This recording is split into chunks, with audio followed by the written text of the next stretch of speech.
Hey, what's up, everybody? It's Jordan with MMA Latest here. Frank Barca, 10th Planet Melbourne black belt. I love saying that. Here we're gonna break down what we just watched UFC 190. And holy shit, Frank, what just happened? Oh my God, Ronda Rousey.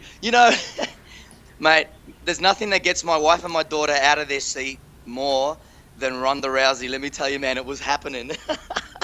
Yeah, no, she's a phenomenon. I have people who on my Facebook and Twitter that I know just from real life that don't have any affiliation with MMA, and they're coming out of the woodwork, man. They're like Ronda Rousey, oh my God, it's crazy. She's pulling in tons of new fans of the sport. Oh, absolutely, and without a doubt, the greatest combat sports athlete ever. I don't care what anybody says, man.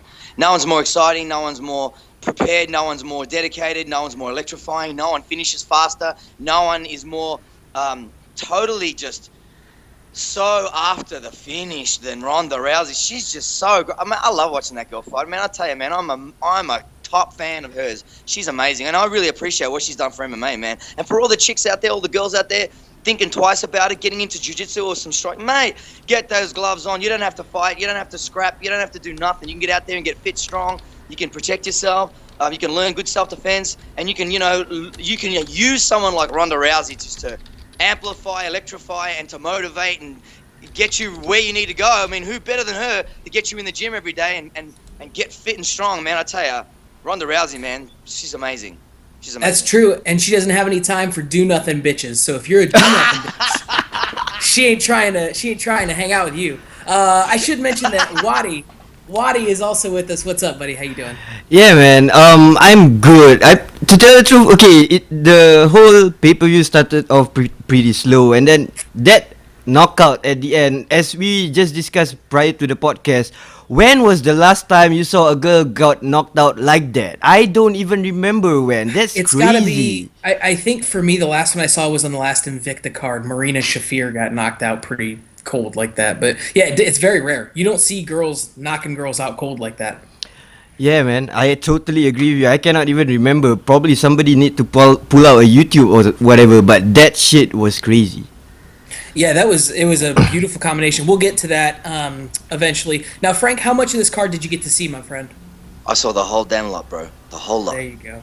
Perfect. So yeah, let's just get into it. Start breaking it down. So the first fight of the night that we saw was also a women's fight, but it was in the strawweight division. You had Claudia Gadelha, who was pretty much the bona fide number one contender for Joanna Jędrzejczyk's belt, taking on newcomer Jessica Aguilar. Calling her a newcomer is kind of doing her a disservice because this is a girl who's basically fought the who's who of this division. She just hasn't been in the UFC prior to this. So Aguilar comes over, and Gadelha kind of just put on a striking clinic on her, Frank. Yeah, absolutely. Gadelha was powerful. Those hands throwing down hard. She was just beating Aguilera on her feet like from the get-go. She took her down impressively as well, and she took her back real well. Great skills from Gadelha, but she couldn't close the show in the first round. Round two, powerful round for Gadelha. She just kept coming forward, imposing great striking. Aguilera did well to survive, but for me, she was just surviving, Gadelha's fight was her fight all the way. You could just see she had total control. She's a beast. She looks so much stronger than Aguilera as well. And round three, it was a great last round for me, for both fighters, to be honest. Gadelha continued to batter Aguilar. Am I saying her name right? Aguilar? Yeah. Aguilar? Aguilar. Aguilar, and she was just dominating her from the bell to bell. Great courage from Aguilar, but man, Gadelha was just on fire today. I was surprised that one thing though, Gadelha, she didn't really elect to go for any takedowns after eating so many leg kicks in a row. Like, I got to say that Aguilar was starting to find her that leg kick. It was starting to work, and like all good fighters do, they find something that works and they just keep going back to it. And she was doing that, and eventually, Gadelha finally sees her throw the leg kick, and she gets the takedown, and was very effective once she did that. So, again, I thought it was a great fight. I mean, I was surprised it was going to go to the decision in the end, because I think, from my memory, it went to a decision. Correct? Was it a unanimous decision? Yep. Yeah, it was. It was a unanimous decision, and I think a lot of people have had an eye on Gadelha because there's been a lot of accusations, let me say, because she is extremely muscular and she's very strong. Yes, she is. So Yes. I think her physique makes people question her a little bit and wonder if she's going to fail a drug test. I don't know. Maybe she's just a workout warrior and she's in the gym lifting all the time. But whatever it is, she doesn't have as crisp of striking as Jędrzejczyk. Their first fight, if you guys saw it, was basically Joanna getting the better of Gadelha on the feet, but then Gadelha was the better grappler, and so it was a very close fight. So it appears that that's going to be the next fight. We're going to see Gadelha rematch with Jędrzejczyk, so that'll be fun. Aguilar's definitely going to stick around. She's a very tough girl, like she showed in that one. She took a beating and never gave up, because there were a lot of times where she probably could have just given up and let Gadelha finish it when it went to the ground. But so good for her. We'll see her around. She's got a future in the UFC ahead of her. Yeah, absolutely. Yeah, absolutely. Yep. The next fight was really, really weird for me. It was a strange fight. A heavyweight matchup between Antonio Bigfoot Silva and Soa Palele. Obviously heavyweights, the fights can end at any moment. These guys hit like trucks. First round was pretty uneventful. Palele looked really tentative, like he didn't want to engage on the feet. Did you notice that, Frank? Yeah, he got the takedown immediately. Like he didn't want a bar of it. He used that beautiful right overhook he had on Silva. I was going to say Nogueira. Oh my God, so many Nogueiras in this thing. It's like I was watching a Nogueira fight all night. But sorry. He got that takedown and controlled him really well. Look, Silva won that first round, no doubt about it. Yeah, absolutely. But in that second round, it was like Silva just cracked the shits or something. He just went after him straight away. He plants his feet and he just starts landing some vicious knees. I mean, I think the knees is what really... I mean, he backed him up against the fence, but because he took a lot of punches on the arms, and then he took that knee, and he just dropped him very, very quickly. Very, very quickly. And that was when it got weird for me. I was like, looked like he took it on the gloves, and then he just sort of got pinned against the fence, and that was it. It was kind of strange. Yeah, I agree, because I had said something that we have a little editor chat that we use for some of us for the site. Now, Wadi, what did you say? Because I was like, that looked weird as shit to me with the way he went down. Did you notice something that happened? Yeah, totally, it's weird as shit, because Soa probably is winning. He's probably winning first round, or obviously winning the first round. So when he came out, and then there was a point of time where we saw the replay, we 90% positive that Bigfoot probably hit a thumb into the eye of Soa, and then Soa just stand there and took the strikes. It was basically a thumb to an uppercut. So, but the best part about the whole thing is that Soa didn't even bitch about it. It's strange. Yeah, I don't know what happened. I don't know if he did catch a thumb. If it did, it was inadvertent. I mean, he was throwing that uppercut. So, who knows? Yeah, it was a strange sequence of events. Whatever it was, Soa was definitely feeling those shots that Bigfoot was throwing, and yeah, he went down. And I was just really. I mean, obviously, Palele's bread and butter is the ground and pound. He is so heavy on top, and he's so strong, and he did a really good job, like you were saying, Frank, in the first round, because Bigfoot's got some skills. I believe he's a black belt. Yeah, definitely. So he did he did a good job of not being swept. He fought he defended the sweep really well. He stayed on top, and he stayed heavy, and he landed some good shots. But I was just I was very surprised that he didn't, because he is such a strong puncher, and Silva's been knocked out twice in a row. I'm surprised he wasn't more willing to throw punches on the feet. Yeah, look, it was Soa, when he came out in that first round and he was landing that ground and pound, I'm thinking, holy shit, man, this is made it very interesting. But in that second round, when it all sort of unfolded, I was just left a little bit like, what just happened? Like I was taken from one end of the earth to the other. It was really weird. Yeah, I agree. It was very, very strange. But anyways, it's a good win for Silva. Gets back in the win column. Excited to see both those guys moving forward. I mean, the heavyweight division, those fights are always exciting just because they could end at any given moment. So the next fight stayed in the heavyweight division, where we saw Stefan Struve take on Big Nog, Antonio Nogueira Minotauro. And this one was, I was impressed by Struve, but I was underwhelmed by his performance at the same time. I don't know if that makes any sense. He was doing a great job of landing at range, but then he was allowing himself to get tied up almost instantly after he'd landed a good shot. But anyways, maybe that was just Nogueira was doing a great job of getting in close and closing the distance. But anyway, Stefan Struve wins a decision. How did you like this fight, Frank? Yeah, look, awesome first round from Struve, landing some great leg kicks and hard punches. Nogueira was effective against the cage. See how he would go and shoot in on him and then try and throw those winged punches over the top? I mean, of course they were going to go over the top. I mean, he was reaching 3 feet above, Yeah. Oh, yeah. above his head. So, you know what I mean? So, it looked like, Nogueira looked like it was very effective there and looked for me like he was taking full advantage where he could and landed very well. But, Struve hurt him in that first round and he wobbled him. Did you notice? Nogueira got backed up at one stage. Yep. Yeah. And I thought Stefan Struve was going to go in for the kill. But anyway, that's the end of that first round. Round 2, Nogueira came out swinging, landing well against the cage, and again electing to clinch and trying. It almost appeared like from that point that when it was obvious what Nogueira's strategy was going to be, was close the distance, pin him against the cage where he can't run, and try and land some good punches and try and knock him out.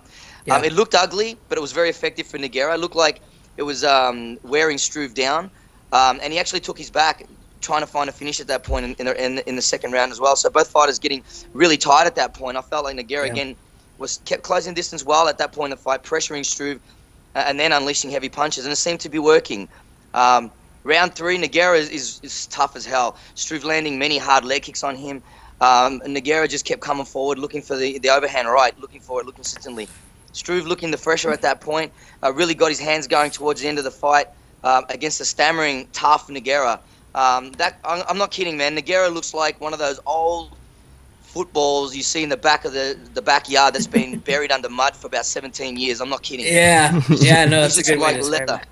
it. Leather. He's just so tough, so gritty, so looking just a survivor to the very end. Struve, obviously had the answers in this fight. I thought it was a great fight. And in the end, did you hear what he had to say in the interview, the post-fight interview there, Jordan? I don't remember, no.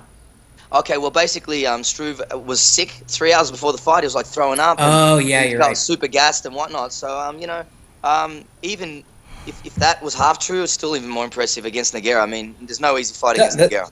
No, absolutely. I mean, you're fighting one of the greatest of all time. So, I mean, and plus in Brazil, too, a guy, he's going to have a little bit more gumption going out there. But, I think Struve, I've always said that if Struve got with the right set of coaches and he was able to be, he was able to adapt his game to his frame and use his length really well, I think he could be a beast in that division. I mean, you look back at Semi Schultz and stuff, and see the success that he had being able to use that frame. And now that he's working with Henry Hooft down there at the Black Zillions camp, that's only going to help. And I really thought we were going to see that switch kick with his left leg because he was throwing it in the open workouts and hitting that pad hard.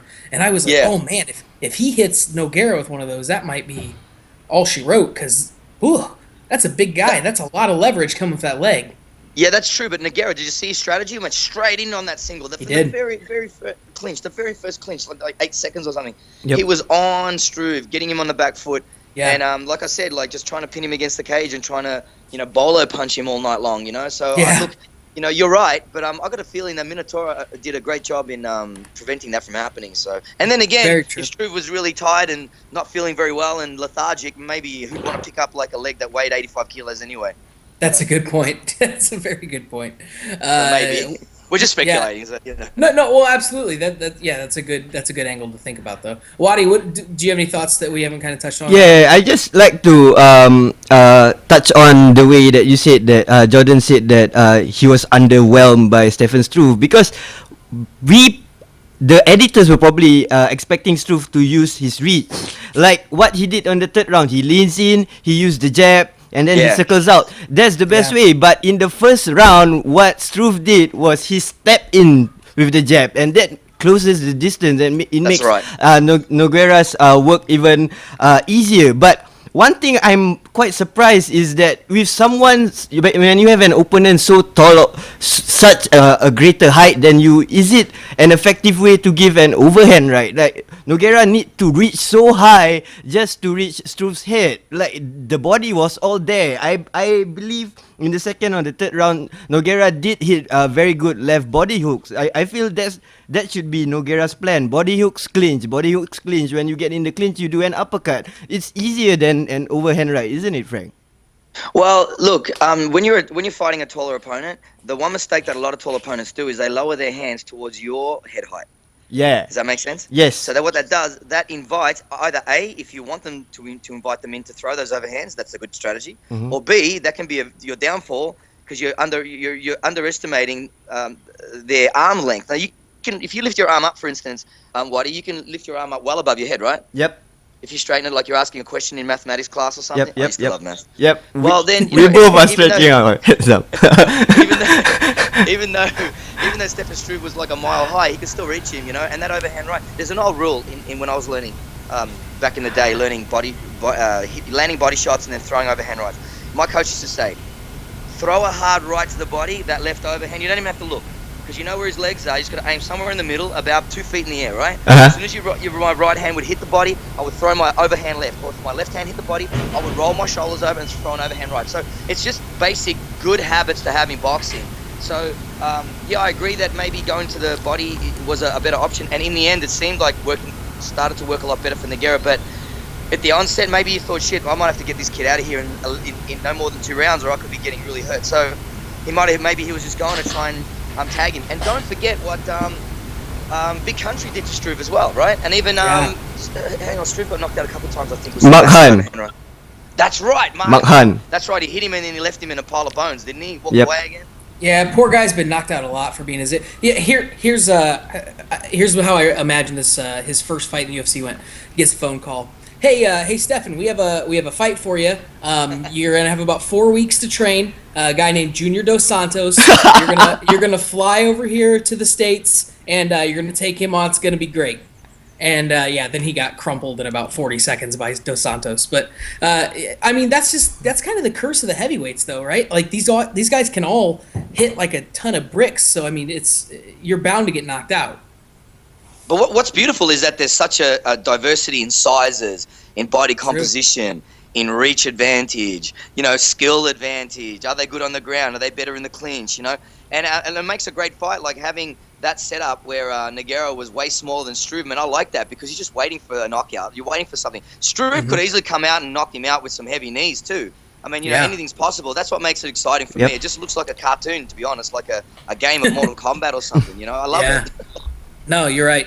That was a good one. It's a good thing for Struve to get back in the win column. I don't know what Nogueira does. I mean, obviously no one can force him to retire because he didn't look terrible in this fight. He put up a good fight against Struve. So I don't know that he's going to keep going or if we're going to see him again. Either way, it was a good fight and it kind of took us into, I don't want to say a latter portion, but I guess a portion of the card where we didn't really know the fighters very well.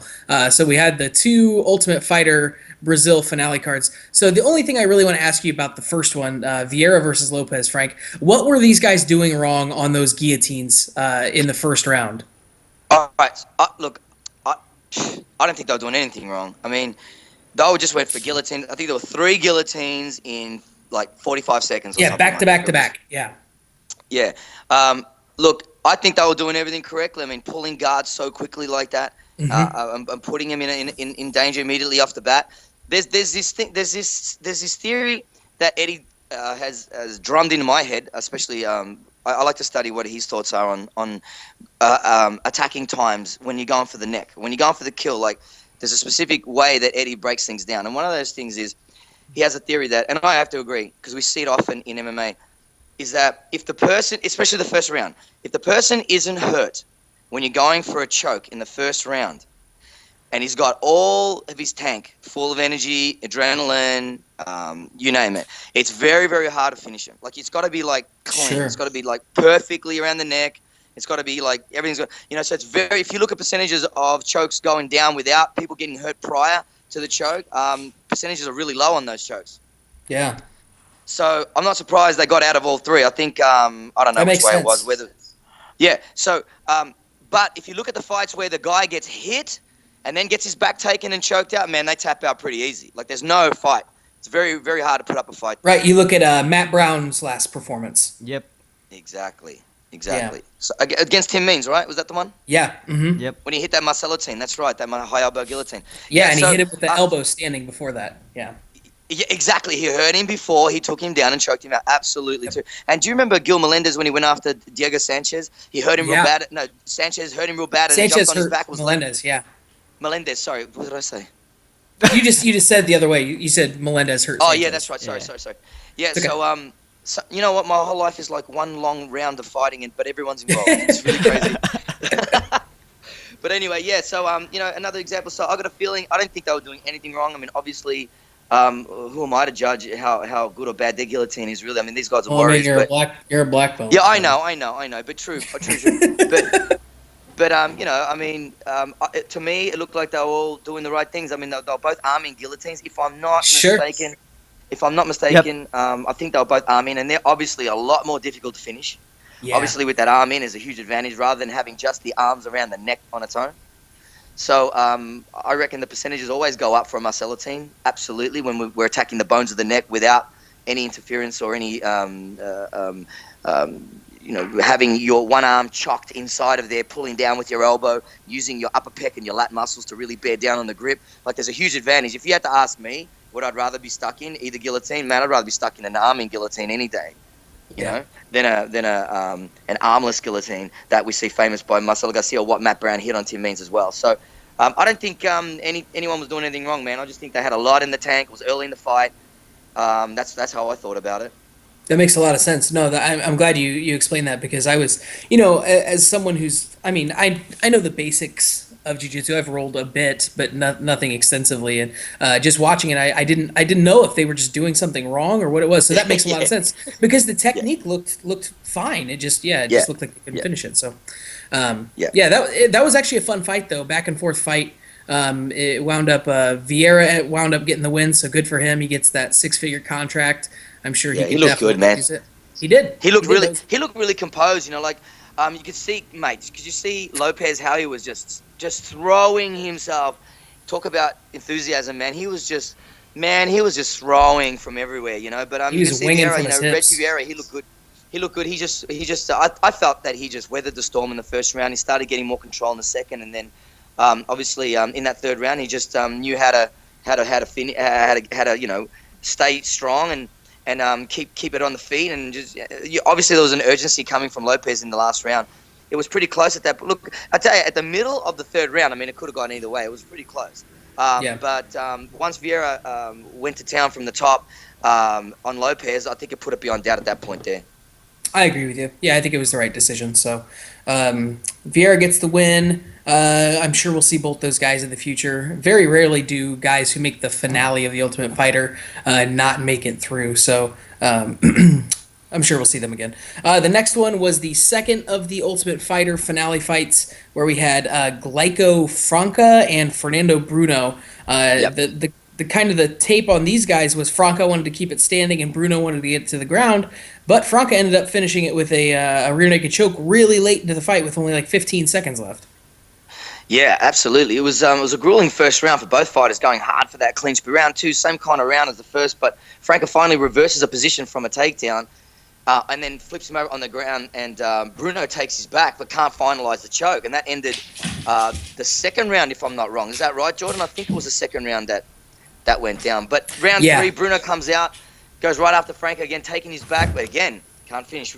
So finally, Franca takes Bruno's back once again late and sinks in the rear naked choke for the win. So, in round three, so it was just, like you said, Franca was trying to look for that finish with that back take, but finally, in the end, great determination from him, and, becomes the new lightweight TUF Brazil champion. Unbelievable.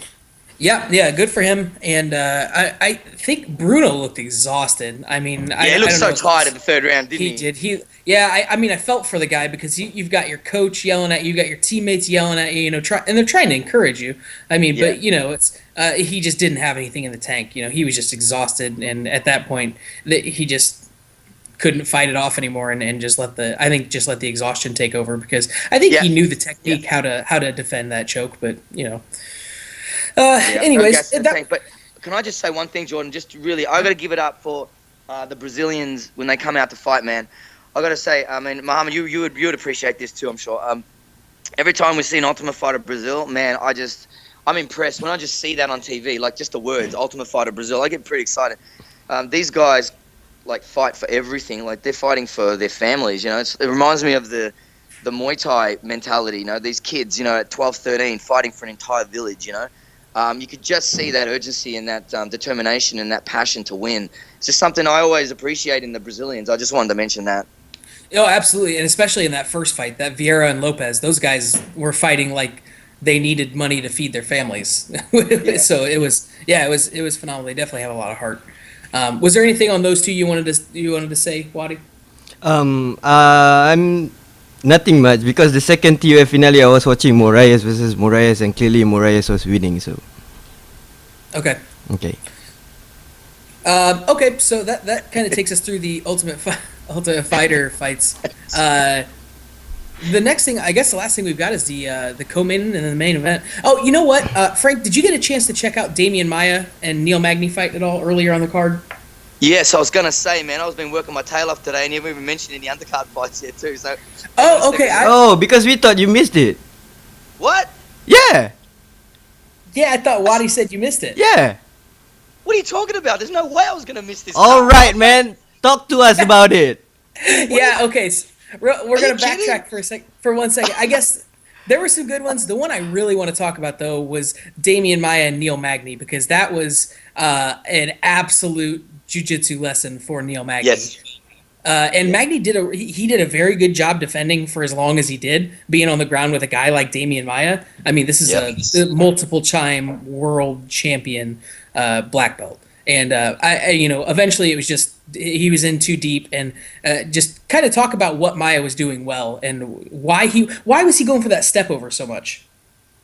Well, Damian Maia looked amazing, immediately shooting in and getting the takedown and swarming into the mount. I think I looked at the clock as soon as he mounted him, and it was like 4:27 left in the first round, right? Whoa.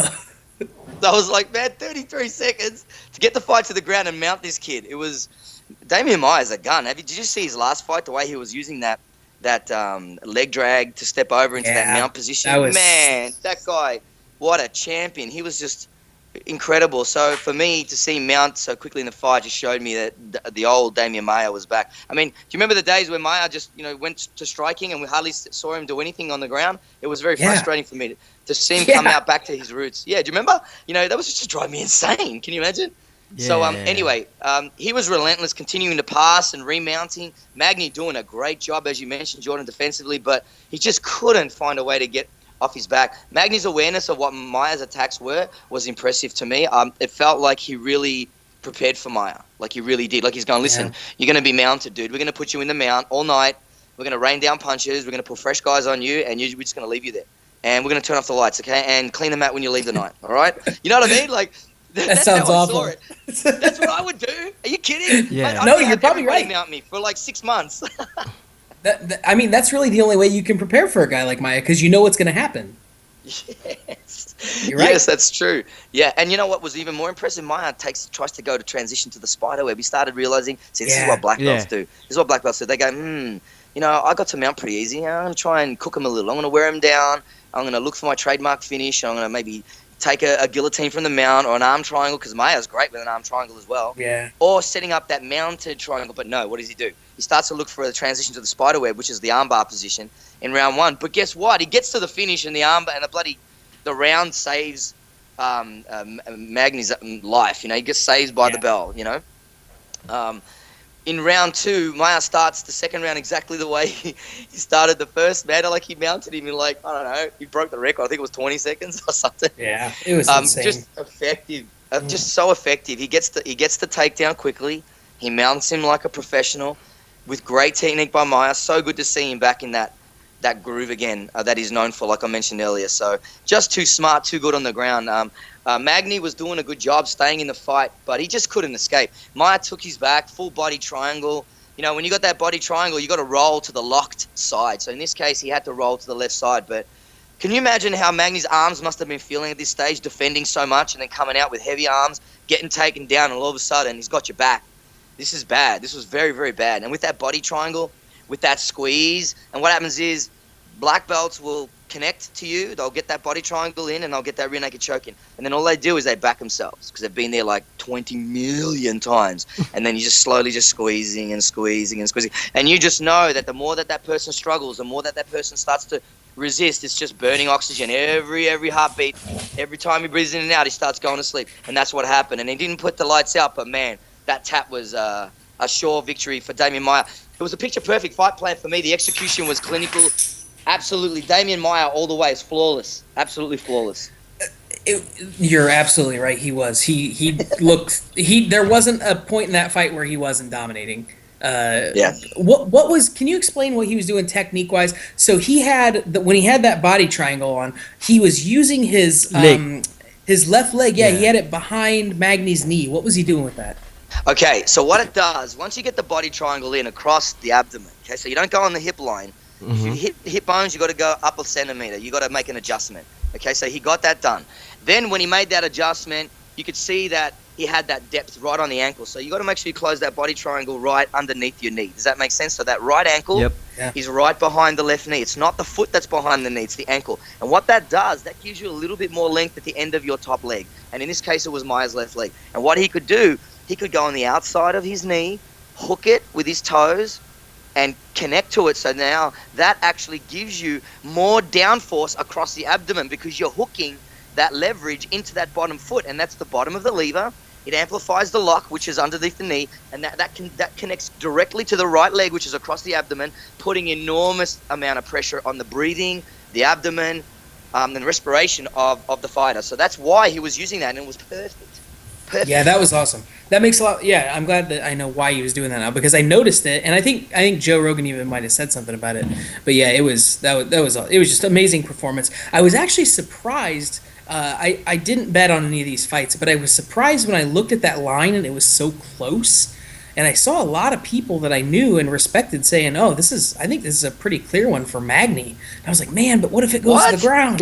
I think people were just really impressed with Magny's ability to use his length in the past, but I was like, I took Maia. I made my correct pick, but you can't. It's very difficult to simulate fighting a guy like that in camp. Does that make sense? Oh, absolutely. Like, you can't just pick up a black belt of that caliber off the streets and say, "Hey, can you come train?" You know, there aren't that many of them. Now, how do you prepare for that guy? I mean, seriously. And, you know, look, if there's any budding up-and-coming fighters out there, look at the stat. Okay, Maia is up against a known striker, a dangerous known striker in Magny. What does he do? Well, look at the time statistic I gave you at the start of the dialogue of this fight. I said he got him on the ground in what? 33 seconds. Well, that stat right there tells you the urgency that's required against someone like Magny. Simple. Yeah. Simple. You have to just have a great game plan. Simple, effective, and direct. And that's exactly what Maia did. He brought him into his world. He strangled him. And it was the perfect performance by him too, because Maia didn't take any damage at all.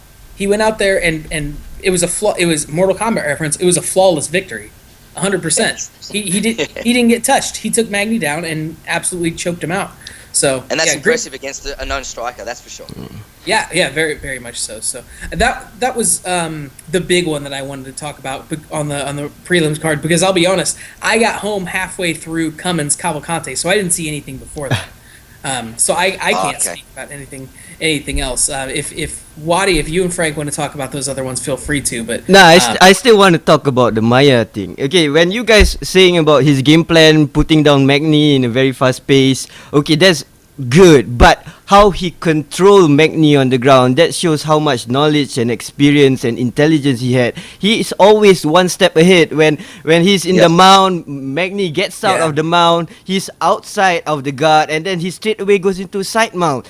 How do you find somebody that good of a jiu-jitsu to do a sparring with? Oh my god, he's just so effortless. He moves seamlessly through his transitions. He's just too much. It's just basically a jiu-jitsu clinic, and he's I don't think he even break a sweat.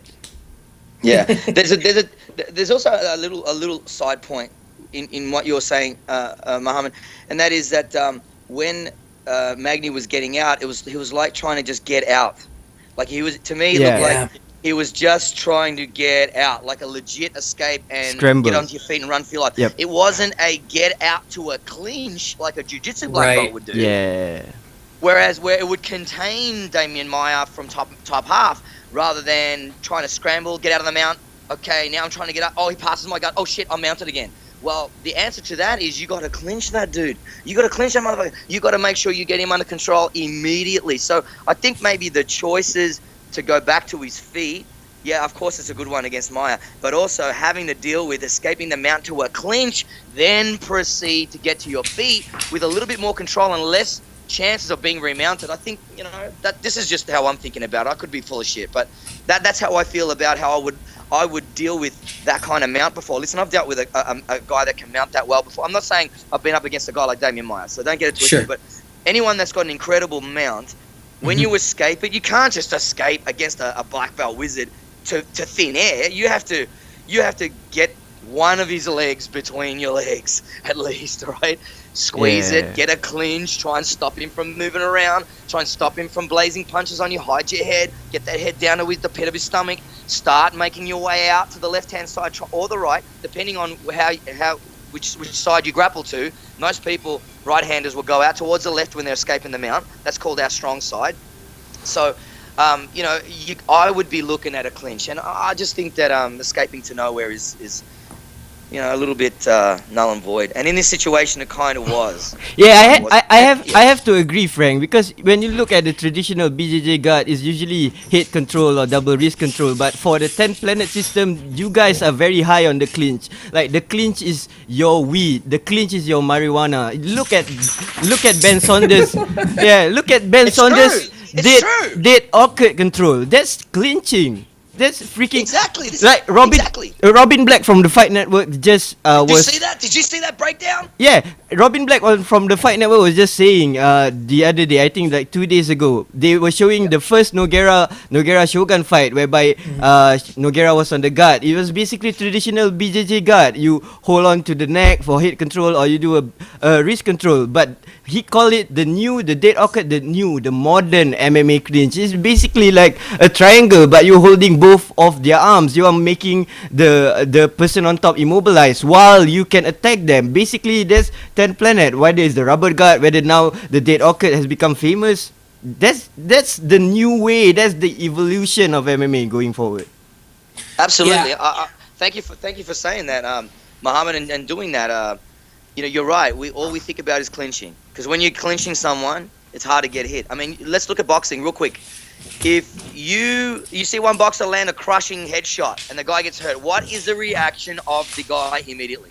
Takedown, a forced takedown, a forced clinch, a forced everything. Clinch. Yeah. He's gonna clinch, right? So even in boxing, if you get tagged, you go and tie him up, right? And then that's why there's a referee to break him up, so he can stall him out, get a rest, recover, right? So clinching is not only great for good defense, but it's also great spots to be able to recover and rest and start planning your next move and wearing down your opponent. So, you're right, and we're seeing a change, man. We're seeing a change, and some of us out there have believed it for a long time, but I'm just so glad to see it right now. That's for sure. So the last two things I want to contribute to this one is just one. I know some people who know Magny, and he's from everything I know, from all accounts, he's the type of guy that's going to take this and learn from it. He's going to see what he did wrong, see where he needs to improve, see where he needs to work more, and he's going to work on it. He's apparently a very, very hardworking kid. So good luck to Magny in the future. He like we said, he did a very good job for a long time with a high level black belt on him. So and then the last thing I want to say is I can't think of many other situations that would be worse for me in MMA than having a guy like Damian Maia mount you 30 seconds into a round. Yeah, can you imagine? So I agree. Oh my God. Magny did a great job in his awareness. I was very impressed with his awareness on his back, being full mounted many times, and also his recovery, trying to recover the guard and try and keep Maia at bay. He did a great job because it got the best out of Maia. I mean, he came up with some incredible passing. Like his passing was just so beautiful to watch. It was very impressive, and that's why I do jiu-jitsu. I've got to be honest with you. It's just it's epic. It's a great way to control your opponent and your abilities to find holes and weaknesses in the game of your opponent, second by second is what impresses me the most. And Damian Maia looked amazing tonight. It was awesome. That was an awesome fight. It got me really excited going into the pay-per-view. So, That was awesome. I guess the last two fights we haven't talked about on the main card. We should get to those because we could sit here and talk all night about them. The light heavyweight rematch between one of the best fights that I can ever remember watching. That was Shogun and Little Nog. So Mauricio Shogun Rua and Antonio Rogerio Nogueira. It was a good fight back and forth. The first round, Little Nog had Shogun in all kinds of trouble, and I was a little surprised with that. I thought Shogun was going to win this fight pretty handily, but it wound up being a pretty close fight. Yeah. Okay, I'll start. Yeah, go ahead. All right, I'll start. Okay, all right. When they started banging in the first round, dude, that's deja vu all over. Back in Pride, God, and Nogueira actually landed a very good one to Shogun. Shogun was basically surviving, but the way Shogun was surviving was that he's blocking and he's swinging. So when Shogun is swinging, Nogueira had to step back and not put his foot full on the gas, and that made Shogun recover all the way. And then what Shogun did well in the second and the third is that bringing it to the ground, and especially those rear body kicks. I just feel the main reason Shogun win this fight against Nog is just Nog was basically relying on one particular skill set, that is his boxing. While Shogun had his kicks, Shogun had his ground, Shogun had his takedown, Shogun had everything. Yep, that's basically MMA. Nogueira has boxing, so boxing versus full round MMA wins all day, hands down. All day. Yeah, I have to agree. Yep. Yeah, I was. Yeah, you're right. It was because Nogueira was basically just going out there boxing, and he didn't really have an answer for like you said, those kicks. Those are hard body kicks, and even if you get your arm in the way, I mean that hurts. That hurts taking a couple of those. And some good leg kicks too. Shogun really incorporated his kicks really well into it, and I felt they got the decision right. I thought Rua won that fight. Anything you wanted to touch on that one, Frank? Oh, just to not to forget, and just to reiterate what you said and what he said as well, is those vicious body kicks from Shogun were amazing, and then Shazam, Shogun gets wobbled and hangs on for dear life, like Mo mentioned. What heart from Shogun. Then he appears to hurt Little Nog, and it was on for the rest of the round. In that round, it was unbelievable. It took Nog a little while to find his range. For me, being a boxer, but when he did, he was very, very dangerous. So those great hands from Little Nog were impressive. Round two, great decision from Shogun to take the fight to the ground. Like he just shot in on him immediately. I don't know if you remember that second round. He was like, I don't think I'm going to box with you. I'm going to stand with this guy. So there's Whitey's point about, hey, it's MMA. Let's just switch it up.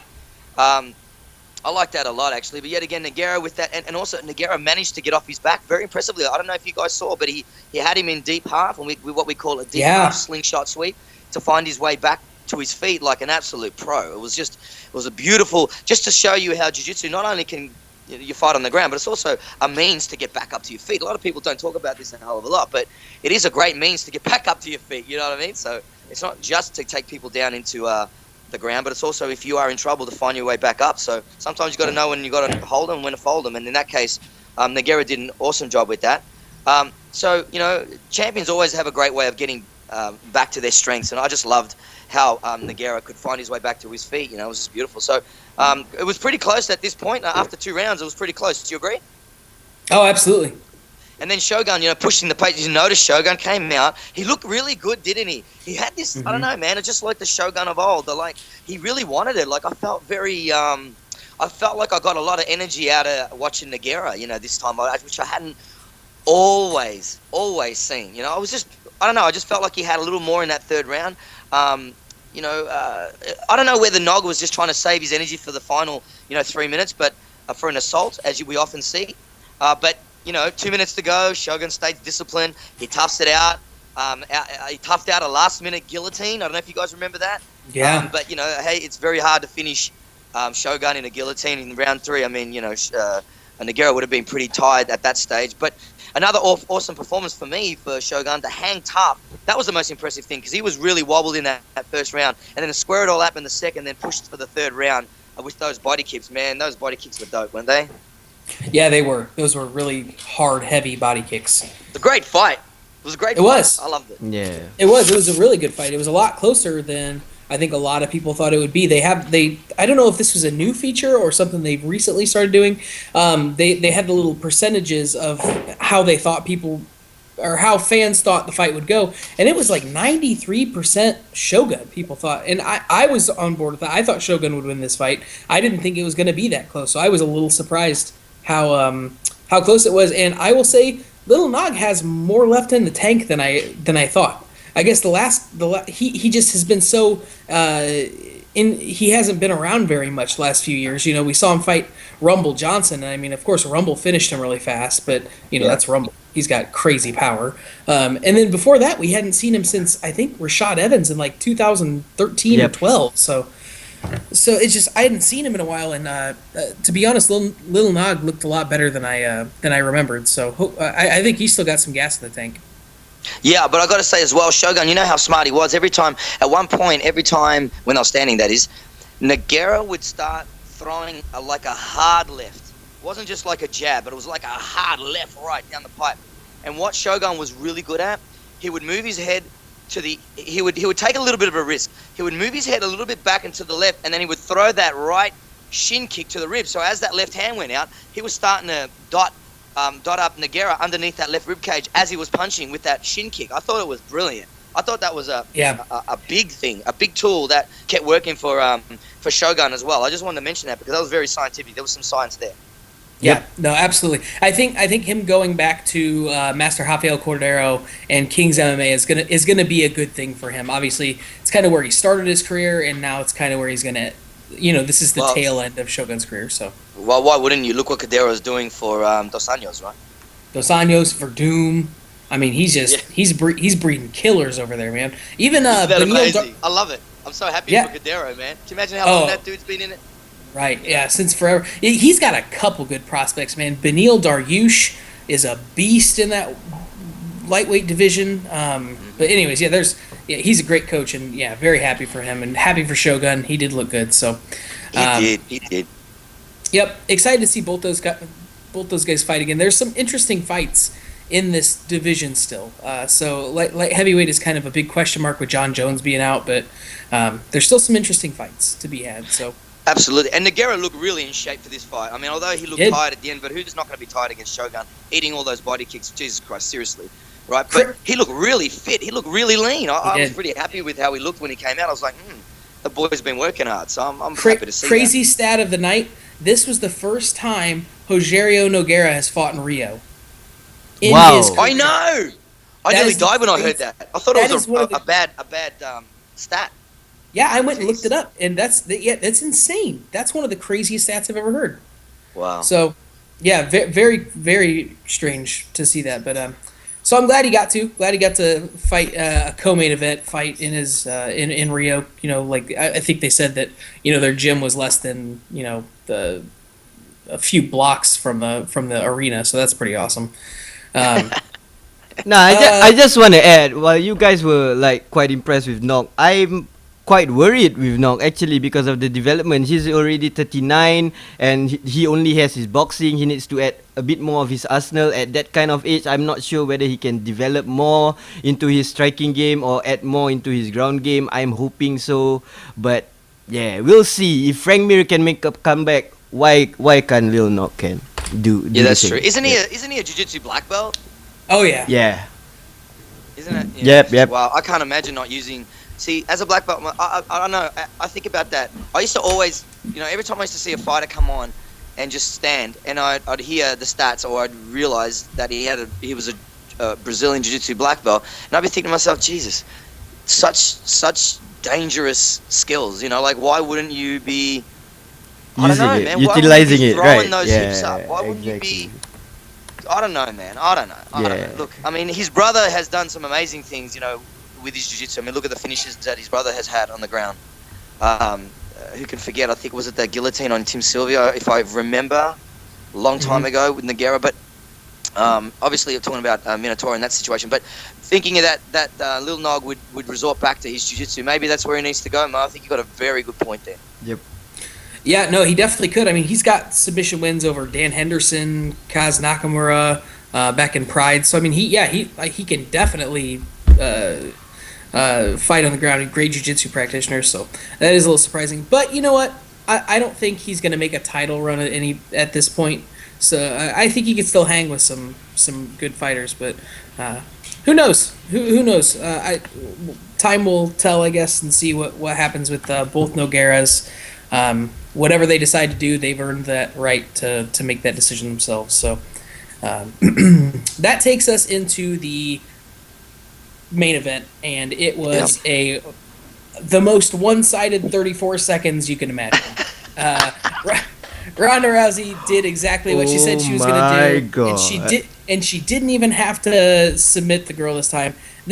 Ronda has got some hands now. She's got some good boxing technique, and she unloaded on Bethe Correia and knocked her out cold. Yes, Muhammad, what do you want to say? I can feel you from here. Your energy is just ready to explode. Go ahead. Oh my God. Okay. All right. Right now, live on the podcast. For those of you watching on YouTube, I'm actually putting up a big picture of Ronda laughing at Bethe Correia hugging out his teammates, and apparently, Jordan, if you can look at the editor chat real quick, you will understand. I think the fans are happy. The fans think it's fake. So, Daniel T. Wood says, no way did Bethe Correia shit herself.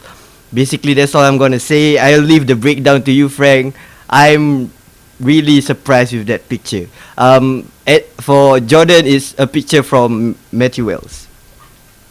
That's not real, is it? I don't know. Can I Frank. see this picture? Wait, can I see this picture somewhere? Where can I see this picture? All right. Link it to me. Here, I got it. I'm sending it to you right now. Okay. All right, keep talking, Wadi. What were you saying? Okay, let's talk about the fight. As many people think that Ronda is improving and stuff, she still came in with weaknesses. She came in to bang and leave herself very, very open. So there were a few times where we thought, hey, maybe it could go a few rounds. Bethe did hit some counter, did some nice footwork. There was a clinch. She went down, back up to the cage, and Ronda just blitzed herself. She doesn't care. She opened herself so wide. She just threw all her wild punches, and there was a very nice left hook, right over combo, and there was a knee, and after that knee, boom, Bethe just got knocked out cold, and I was pretty shocked. I didn't know Ronda could knock someone out cold just like that. So basically, that was what happened. She knocked Alexis Davis on Queer Street before she tossed her. Yeah. Oh, yeah. Yeah. Now you remind me, Jordan. All right. So Frank, did you saw the picture? No, not yet. What's going on, Jordan? I put it in the chat. Can you pull up the chat All from right. your screen? Yeah. Our group chat from the Skype. Yeah. Yep. I put it in I've there. got nothing, man. Is it the UFC 190 post-fight podcast? No, not that one. But I'll send it to you. Yeah, Try come to send it on, again. Waddy. You're All more right. efficient. Come on, Jordan. All right, so I've said it twice. I don't know what I'm doing wrong. All There right. it is. Look at that. All right. Wait. I don't know if that's real or if that's photoshopped. Either way. Oh my gosh, that's insane. Oh my Anyways, God. Oh, Frank's so happy. yeah. So the thing that impressed me, so Ronda's smart. So she obviously was angry about this and she wanted to prove a point. She knew that Correia did not possess the striking power to knock her out. So she put herself in danger and threw some punches of her own, knowing that she had the harder punches. And she proved it. And she threw a really good combination, like Wadi said, where she hit her with she got that little trip. And as Correia was getting back up against the cage, she went for a flurry. She landed a good right cross and then a good left hook to the body and then a left hook up top. And then obviously as Correia was kind of stumbling, she landed a big overhand right behind Correia's ear, maybe on the temple. I couldn't see if it was the temple or the ear. But either way, it absolutely floored her, knocked out cold.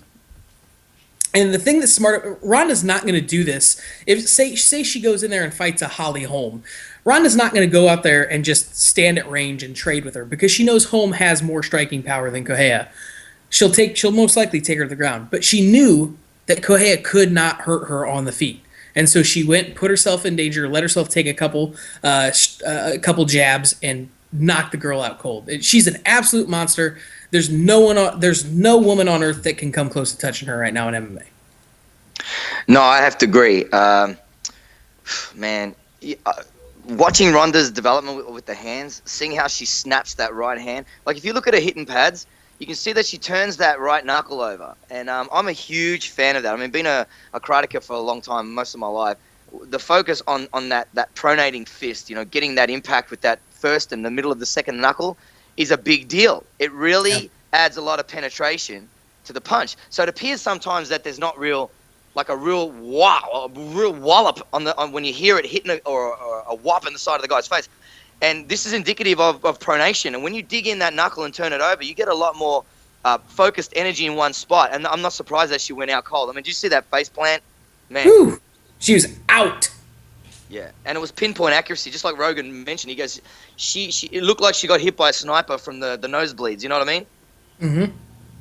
And that's indicative of the technique. So in striking, it's not a matter of just closing your bones of your hand and just launching them like a projectile at the person's skull bones. It's not like that. There are weaknesses of the skull we need to focus on. That's why we know hitting the chin is good, closing the eyes is good. Hitting in an upwards direction underneath the chin is good to shake the brain, to give it that brain stem twist. Like, we know all these things exist through specific ways to use your fist. Angle, direction, intensity. We all know these things all come into play when there's an adverse reaction to a strike, to a single strike, like we saw against Beth Cohere today with Ronda Rousey. So that pronation on that right hand, man, I called it actually last night in the gym. We were walking out of the gym last night. Yesterday morning was Saturday here in Australia. And we're leaving and saying, hey, watch out for Rousey's right hand, man. I'm telling you, she's going to pump that right hand. She's been looking for it like so much. I'm sure, we're going to see it. And I wasn't surprised to see it. And the way in which she delivered it was exactly how she was repping it on those pads, with penetration and sniper-like freaking accuracy. So super technical performance from Ronda as well. Yeah, absolutely. I mean, the technique is there. And I think, you know what? Whoa, my dog just freaked out. Sorry, guys. I heard somebody quoted, I think it was Mike Tyson actually, said something once where he said he was watching Ronda hit pads or watching Ronda do something, and he said, she doesn't have a huge repertoire of boxing and boxing technique, but the stuff she does know, she knows really well, and she does it really, really well. Oh, yeah. And to have a guy like Mike Tyson say that, I mean, I think he knows how to throw a punch. So that's totally right. I mean, she knows all she needs. She has a great 1-2. She goes to the body. She digs to the body with hooks really well.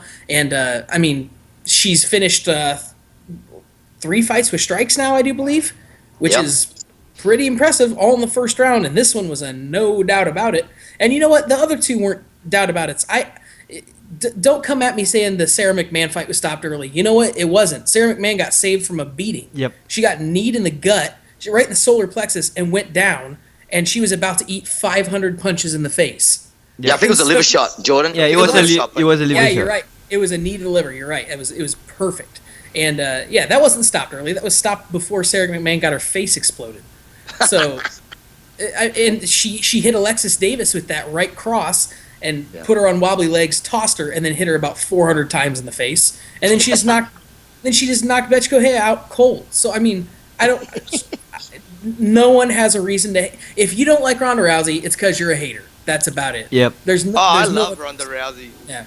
Oh, absolutely. She's awesome. Nah. Hey, listen, I got to tell you. My daughter, the one thing she looks forward to when Ronda Rousey comes out is her walkout song. Bad Reputation. My kid goes awesome. Bananas. My kid goes sick, man. She has a great walkout. That's one of the best walkouts. And I just saw something flash across. Man. She struts. She doesn't walk. You're right. Man. She's a bad bitch. She's a bad bitch. I just saw something flash across my screen. They just handed out the awards. So Ronda and Damian Maia get Performance of the Nights, and Fight of the Night goes to Nogueira and Hua. Nice. Okay, that's fair. So, Yep, 50 grand, all those folks. Now I just want to add to this Ronda thing. Since the day she's fought in Strikeforce, one thing that you can't take away from her is her confidence. She goes in guns blazing. She knows before she steps into the cage, she already knows I'm like a 200% or 300% better than you. I'm gonna go in, and the thing about Ronda is that there is no girl out there that is as good as her. What we need in an opponent against Ronda is somebody who can hit her jabs hard, because Ronda always opens up when she throws her striking, and she will open up and take a few punches. If somebody can just hit a good jab or a good 1-2 that will stun Ronda back, then we will get a good fight. If not, it will be Ronda all the way until I don't know when. She's gonna hold the belt until forever. So that is partially true. There was a really great article. I advise you guys to go read it if you get a chance. Jack Slack wrote for Fightland and Vice a great piece on why none of these girls have a chance at beating Ronda right now, and it's because that basically any exchange is going to end in being in clinch distance, essentially. So if Ronda does get hit and she doesn't like it, she's already in clinch distance and she can get that fight to the ground at will. Yeah. So and one of our editors was kind of talking, it may take a really high level wrestler to come in and be able to kind of control her from her back, but then you're dealing with Ronda off her back who can pull an armbar at just about any time if she gets the opportunity. So I don't know if there's a girl out there. She may retire undefeated and we may not see someone her caliber for another 7, 8 years. Yeah, that's true. And listen, can I just back up a little bit to the Kazangana fight real quick? Yeah. I thought that if anyone was going to put some heat on her, look, at first we thought it was going to be Miesha Tate, right? We thought that. And we saw the second time what happened. Oh, my God. Like, Jesus Christ. Like, she ran through her again. And then Kazangana came out because she had such great striking and she had some good wrestling as well. But, man, we saw what Ronda did to her, right? Yep.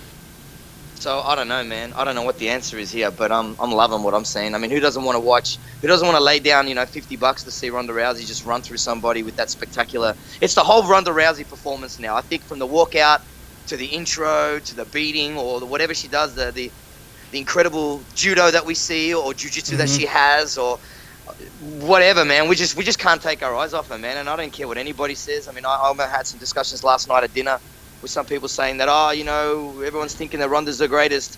I go, what are you talking about? I think she is. I think she's the greatest combat athlete ever. Yep. I mean, look at her record. Look at her finishes inside the first round. Look at everything she does. I have to agree. Right now, Ronda she just owns planet Earth right now. That's exactly. For sure. She's a beast, man. And I think we should get out of here. We're going a little long, but one thing I wanted to shout out real quick. It was good exciting, job. Jordan. It was very exciting. I'm very glad we got to talk about this. I just want to shout out. Good job by the UFC recognizing how awesome Damian Maia's performance was. I was a little worried he was going to go unappreciated because that was a freaking clinic. So good on you, UFC, by giving him a performance of the night, because that was one of the better performances of the night. So outside of that, man, that was awesome. There's some fights next week. Oh, one thing real quick. I know we didn't get a chance to watch it.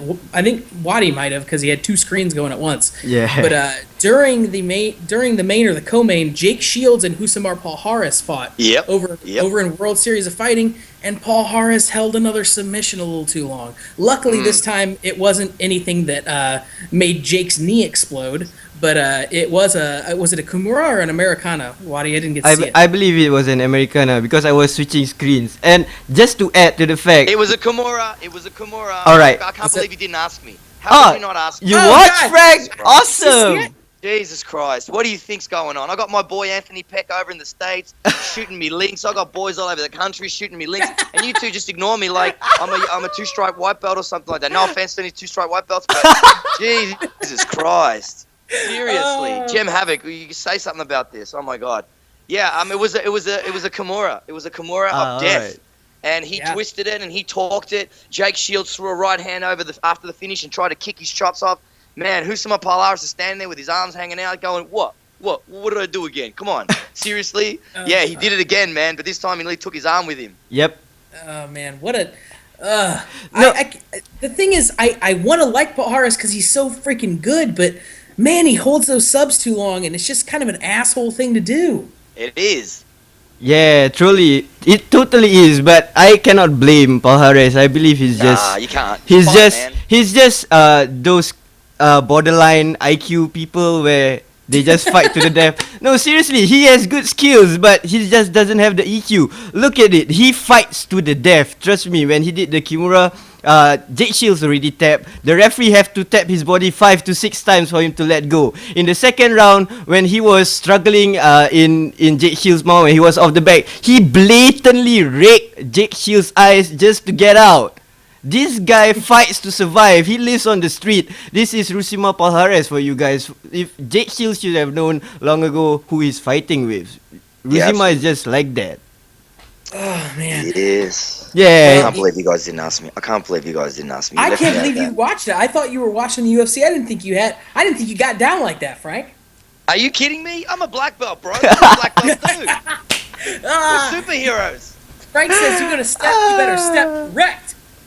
Mate, I got boys everywhere, man. I got my ninjas all over the globe. How dare you? How dare you, Jordan? That's fair enough. I'll take my medicine. I'll take it. That's fine. All I can say is the only solace I have is watching the gif of Alan Belcher just elbowing Paul Harris' face into oblivion after he Maybe we need a rematch, Alan Belcher and Paul Harris again. Get him back. Yeah, you know what? It was awesome. Only. I listened to him talk about it. He's like, I trained nothing but leg locks for 3.5 months. He's like, and I knew he wasn't going to be able to leg lock me, so I went into his guard, let him go for the leg lock, stepped over and started punching him in his face, and that was awesome. It was awesome. He went right into it. So, anyways, there was a hell of a lot. There was a hell of a lot he did actually. There was an enormous amount that he actually did. But yes. I understand the point, Jordan. Absolutely. Yeah, no, I'm sure that the technique was so far over my head. It's ridiculous. But yeah, the leg lock game is evolving, and the leg lock game is a system, just like anything else. And there is a system, there's a structure, and there is a what to do and certainly what not to do. So there's a whole philosophy and a whole attack scenario and a whole structure with leg locks and leg attacks that you need to know. And hey, Alan Belcher, man, he did exactly what he had to do, man. He hired the services of some of the best leg lockers in the world for that. I would love to talk about that sometime. Yeah, maybe we can break that down. And Paul Harris, you were so good. I love watching you fight. Just stop being an asshole and trying to kill everybody. Come on. Oh, I love watching that guy fight so much, but oh, Jesus. Maybe it's what you said, Wadi. Maybe it's just this guy thinks that he's fighting to survive every time. So he needs counseling. That's all he needs. I think he may be beyond counseling. Who knows? But these are some great fights. We'll get back and do this again next time we're all available. There are some great fights. They just announced the co-main event for the next pay-per-view. So it's going to be headlined by Demetrius Johnson and John Dodson. That's an awesome fight. And then we're going to get the co-main of Arlovsky versus Mir. That is an awesome fight. Awesome fight. It's a great matchup. Yeah, so very excited for that. Some good ones on there. We're going to get the return of Rumble Johnson, Jimmy Manawa, a lot of good fights on there. Australian girl, Alex Chambers fighting on that card. So yes, some good fights on there. So maybe we'll get to chat after that one. But thanks again, Frank. Where can people find you if they want to get a hold of you? Just go to our website, obviously, for any information regarding classes and training for 10th Planet Jiu-Jitsu at www.10thplanet.com.au. You can email me at frank@10thplanet.com.au. Of course, you can follow me on Twitter and on Instagram as well. So thanks for the opportunity again, man. I love breaking down the fights, especially when they're fresh and they're exciting and we're all just on such an adrenaline rush. It's just a beautiful thing. So thanks for having me again. It's great talking to you boys. Absolutely, Wadi. Thank you, my friend. Right. And Thank it you is too. It is closing in on 2 a.m. here, and I'm gonna go to bed. So I'm pretty jacked up still, man. I don't know. Who knows? Maybe I'll have to go take a run or something. But anyways, you may need some a little assistance to help you relax. That's what I think. Oh, great. This is awesome. Thanks, guys. I love doing this stuff. Wadi, thank you. Frank, thank you very much. We'll talk to you guys later. All right, MMA Peace. ladies Enjoy. out. See ya.